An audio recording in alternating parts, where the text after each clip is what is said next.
প্রশ্ন করুন। তিন আসনে বিএনপি সমঝোতায় গণ অধিকার পরিষদের সভাপতি বিপিন নুরকে মনোনয়ন দিয়েছে, সমঝোতা করেছে, এখানে আসন ঢাকার সিট দেয়নি। এবং বিএনপির কেন্দ্রীয় কমিটির অন্যতম সদস্য জনাব হাসান মামুন ভাইকে এই মনোনয়ন দিয়েছেন। জনাব হাসান মামুন এই কারণে তাকে দল থেকে বহিষ্কার করা হয়েছে। আপনারা নেতা কর্মীরা আসলে এই কেন্দ্রীয় কমিটি আসতেছে আপনাদের সমঝোতার জন্য, আপনাদের কেন্দ্রীয় নির্দেশে বিপিনের পক্ষে কাজ করার জন্য, আসলে আপনারা কি ভাবছেন?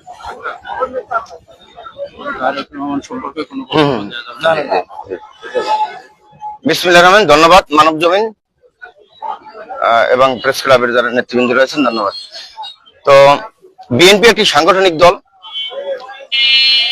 একটা বড় দল। এই দলে জোট করার জন্য বা আসন সমঝোতা করার জন্য বিভিন্ন দল আসতেই পারে। তো বিএনপি গণ অধিকারের সাথে আসন সমঝোতা করেছে, এটা ঠিক আছে। কিন্তু এই একজনকে এমপি বানিয়ে দিতে হইবে এই ধরনের কোন নির্দেশনা বিএনপি দেয় নাই বলে আমরা বিশ্বাস করি। কারণ বিএনপি একটি গণতান্ত্রিক দল। তারা আমরা বিএনপির একজন নেতা বলেন বা কর্মী বলেন হিসেবে আমরা এই 25 বছরের ভিতরে 17 বছর আমার রাজনৈতিক বয়স 25 বছর, 17 বছর ধরে আমরা এই স্বৈরাচার আন্দোলন, শেখ হাসিনা বিরোধী আন্দোলন করেছি গণতন্ত্র রক্ষার জন্য, ভোটাধিকার রক্ষার জন্য। সেই এখন একটা ভোটের হাওয়া বইছে বাংলাদেশে, সারা বাংলাদেশে।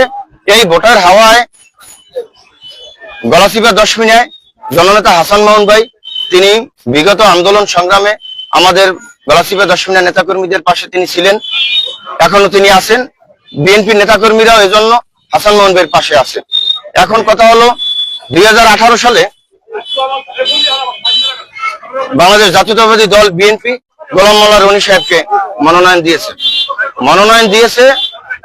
দেওয়ার পরে মামুন ভাই সহ, হাসান মামুন ভাই সহ আমরা তার সাথে প্রচারণায় ছিলাম, নেমেছি। এবং সেই নির্বাচনে আমি গ্রেপ্তারও হয়েছি। গ্রেপ্তার হলো এই তখন কিন্তু এই গোলাম মোল্লা রনি আমাদের কোনো খোঁজ খবর রাখেনি, কোনো নেতাকর্মীদের খোঁজ খবর রাখেনি, সেই থেকে অদ্যবধি পর্যন্ত রাখে নাই।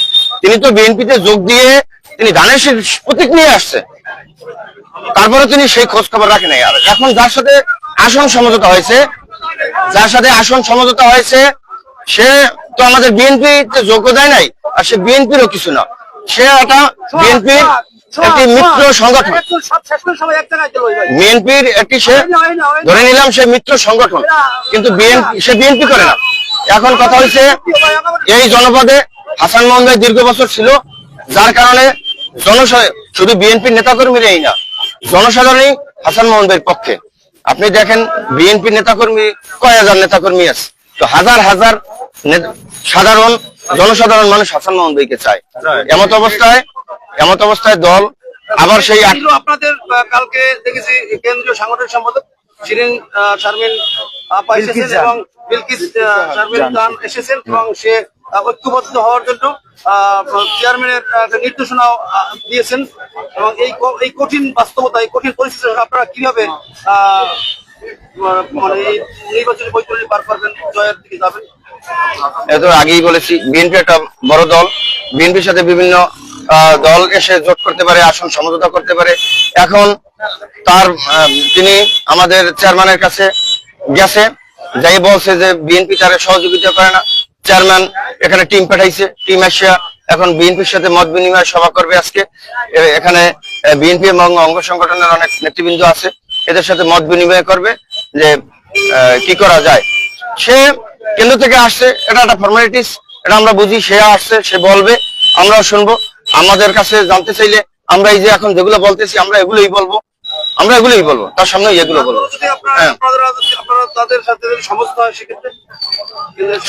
সমঝোতা তো আগেই, আসন সমঝোতা আগেই হয়েছে। এখানে নেতৃবৃন্দদের সাথে সমঝোতা কি হবে আমি তো বুঝি না। এখানে বিলকিস জান শিরিন আপা আসবে, আমরা এটাই জানি, এবং জেলা বিএনপির সভাপতি সেক্রেটারি তারা আসবে, তাদের সাথে উপজেলা বিএনপির নেতৃবৃন্দের মত বিনিময় সভা। এখানে যদি অন্য কোনো দলের লোকজন এখানে আসলে তো আমরা তো তাদের সাথে এখানে আমরা মত বিনিময় করতে আমরা আসিনি। শেষ পর্যন্ত কি আপনারা ঐক্যবদ্ধ থাকবেন? আমরা হাসান মোহনবাড়ির সাথে আমরা ঐক্যবদ্ধ আছি। আমরা হাসান মোহনবাড়ির সাথে ঐক্যবদ্ধ আছি, কারণ হাসান মোহন ভাই দীর্ঘ বছর সেই এই জনপদে মা মাটির সাথে সে জড়িত, নেতাকর্মীদের সাথে সে জড়িত। এখানকার জনগণ তাকে চায়, এখানকার বিএনপি আমরাও তাকে চাই।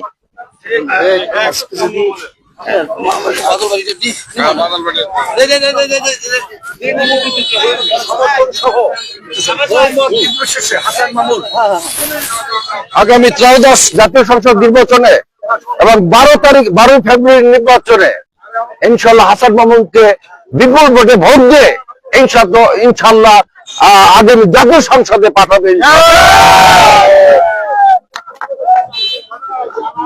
এইরকম কেন্দ্র থেকে আপনাদের উপরে যে চাপ প্রয়োগ হচ্ছে, কতদিন আমরা দেখেছি বা বিভিন্ন ভাবে চাপ প্রয়োগ হচ্ছে, এবং যে সমঝোতার প্রার্থী বিপি নুরুল হক বক্সী বলেছেন যে আপনাদের দলীয় চেয়ারম্যান জনাব তারেক রহমান তাকে যে কোনো ভাবেই এখান থেকে জয়ী করে আনবেন।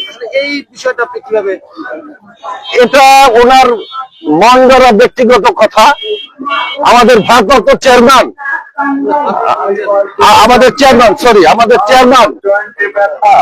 এ সংক্রান্ত বিষয়ে কোনো কথা বলেননি, আমাদেরকে কোনো চিঠি আকারে বা কোনো নির্দেশনা তিনি আমাদেরকে এখন পর্যন্ত দেননি।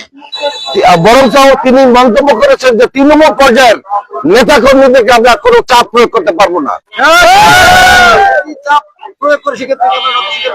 আমরা জনগণের ম্যান্ডেট দিয়ে এবং নেতা কর্মীদের অখণ্ড সমর্থন নিয়ে আগামী 13 জাতীয় সংসদ নির্বাচনে ইনশাল্লাহ আমরা মাঠে মোকাবেলা করবো। যতই চাপ আসুক, বহিষ্কার আসুক, যা কিছু আসুক, আমরা তার কাছে মাথা নত করবো না।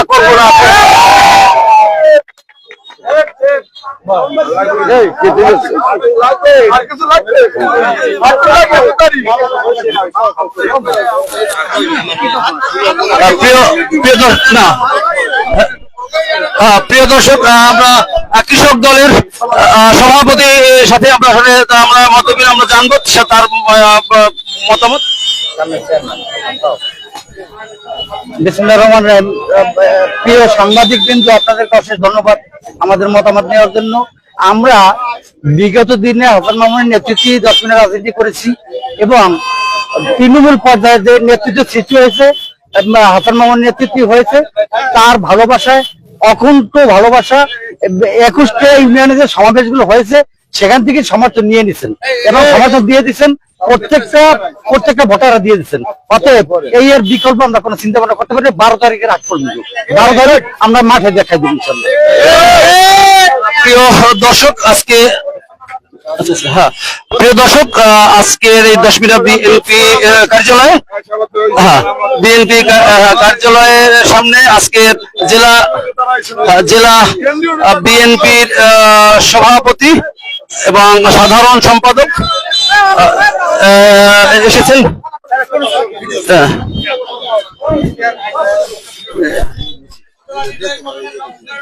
কবে কিসের ওইটা? হ্যাঁ, এবং জেলা বিএনপির সংগ্রামী সভাপতি জনাব স্নেহাংশু সরকার কর্তৃক এসেছেন। সাধারণ সম্পাদক জনাব অ্যাডভোকেট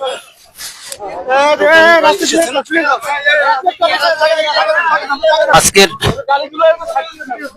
প্রিয় এখানে এবং